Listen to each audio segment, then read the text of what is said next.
I have been on a quest, a voyage, to try to get the best dynamic range that I can out of the ZV-1.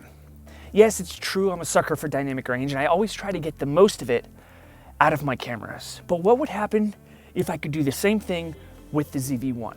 Why, you ask? Well, video always looks better where you can get as close as possible to what the human eye sees. The sensors in these cameras are only as good as their dynamic range. But there are ways to hack the system to get the most out of your camera. In today's video, we're going to learn how to hack the system to take your picture from looking like this to like this. I've used this trick on client videos and YouTube videos, and no one has ever called me out on it, so I'm pretty confident that it works really well. It's also going to make it look like you use a really expensive camera. I promise as you grow in filmmaking, you will use this trick more and more. I've decided to make this lesson quick for those of you who are in a rush to get to your next class. But in the meantime, I'm thinking about selling funny bumper stickers on the school website. So any funny ideas that you have for a bumper sticker, please let me know in the student discussion board below. Here's a few that I've come up with that I would definitely stick to the bumper of my car. I'm shy, but willing to talk about camera gear, and I brake for good lighting.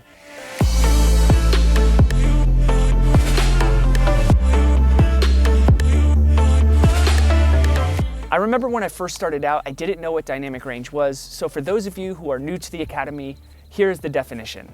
And you can find this on page 472 of your textbook. Dynamic range refers to the range in which a camera can successfully capture the lightest and darkest areas of an image without losing detail. In other words, if you were to shoot this scene with the ZV-1, it would probably look like this. So how can we get our ZV-1s to give us better dynamic range so that we can have better video? To start off, you can hide your camera's limitations as long as you're in a controlled lighting environment. If you use manual exposure, or knowing what you want to expose for, and also intentionally setting up your frame so you don't have blown out skies in the background.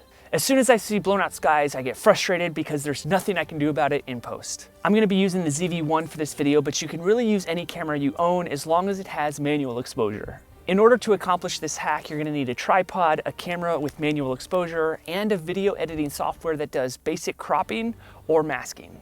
I happen to use Final Cut Pro, which works perfectly, but you can really use any basic video editing software. The tripod that I use is a small rig selection. It's my favorite tripod because of its portability and also how lightweight it is. I also have the Ulanzi cage on my ZV-1 along with an Arca Swiss mount plate for the bottom, so I can easily attach it to my tripod without having to do a lot of twisting. Step one is to set up manual exposure inside of your camera, and then go ahead and put your camera on the tripod and expose for the sky. Now you can expose for the sky either by just looking at your display or by turning your zebras to 95 and just removing all the zebras from the sky. I find that this gives me the best look.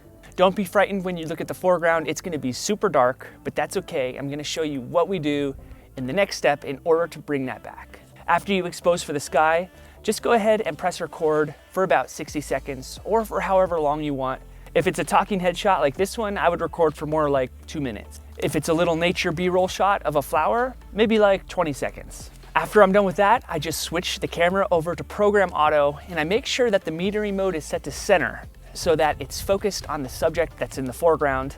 That way the camera exposes for the subject. I'll go ahead and record my talking head shot, and then I'll take both clips into my video editing software, and I'll simply just crop around where the skies are blown out, and I'll input the other clip. I actually learned this trick from a real estate photographer a couple of years ago, where he exposed for the windows with one picture and then exposed for the inside of the house with another picture.